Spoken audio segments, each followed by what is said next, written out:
Hello everyone and welcome back to your favorite political satire show, With the Facts. I'm your host, Jack Kessler. And I'm Thomas Kohler. Let's get to it.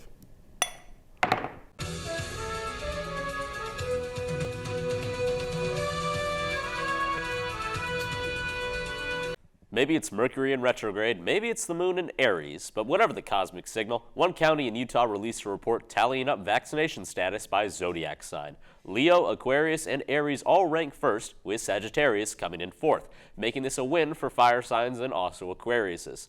And at the bottom, you guessed it, are the Scorpios. We asked our resident Astrology ho, her chosen title, for an explanation. Her answer? It makes sense because Scorpios are, quote, the f***ing worst. Last week, Joe Rogan had chief medical correspondent Dr. Sanjay Gupta from CNN on his podcast, The Joe Rogan Experience. Dr. Gupta came forward saying he wanted to have an open dialogue with Rogan to see how the man thinks. Joe Rogan wanted Gupta on the show so he could pretend that he was dunking on a scientist for 3 hours. Like most famous people who shit on the vaccine, Rogan still has constant medical help when needed, including rapid testing in the studio, so he can talk about the vaccine being bullshit to his fans who don't have the same medical care that he does. Rogan also sells masks printed with the words, The Joe Rogan Experience, despite having spoken out against masks. You see, the truest hustler mindset isn't exploiting an industry you don't even stand with, bro.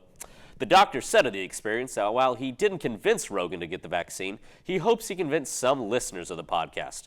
Unfortunately, Gupta failed to consider that listeners of the Joe Rogan podcast listen to Joe Rogan for 3 hours every week. Their brain matter is deteriorating and simply cannot handle basic science. I, for one, have taken Rogan's advice to heart and have put my life savings into ivermectin horse dewormer. Last week, former Secretary of State and four-star General Colin Powell died at the age of 84.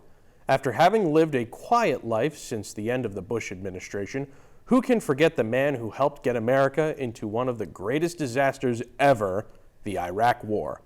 But then again, there's a lot of people to blame for that on both sides of the aisle and the pond. Colin Powell was the first African American to be appointed as Secretary of State in our nation's history, which made him the highest-ranking African American government official up until Barack Obama was elected. Upon his death, thousands mourned while others trolled, including former Prez, now Floridian exile Trump, who referred to the former secretary as a rhino, Republican in name only. This day and age, though, most rhinos do seem to be any Republican that doesn't drink Trump's Kool-Aid, so we here at WTF view that as a compliment. Powell unfortunately contracted COVID and, likely due to his age, did not survive it. And while heaven is gained a general, somewhere in hell, Saddam Hussein is laughing. Because instead of finding WMDs in Iraq, Secretary Powell was killed by a WMD from China. Now let's turn to our reporter Emma for today's Girl Boss of the Week. Welcome back to Girl Boss of the Week. Ladies, let's bow down to our new culty wellness queen, Amanda Chantal Bacon. Amanda has it all. A husband who looks like Hosier in 20 years, a large Instagram following, and a business where she sells powders for your wellness. In a recent interview with The Cut, this skinny queen informed them that she thinks most people calling her privileged have an expendable income that's being wasted on things like cocktails instead of B12 shots, or nails instead of cryogenic therapy. This super relatable boss babe admits that she rarely goes on large shopping sprees and she doesn't really exercise despite being a size 2. Here's to hoping ingesting moon juice powders can make me just as skinny as Adderall would. Well, that's this week's episode of With the Facts. I'm Jack Kessler. And I'm Thomas Kohler. Thanks for joining us, and we'll see you next time.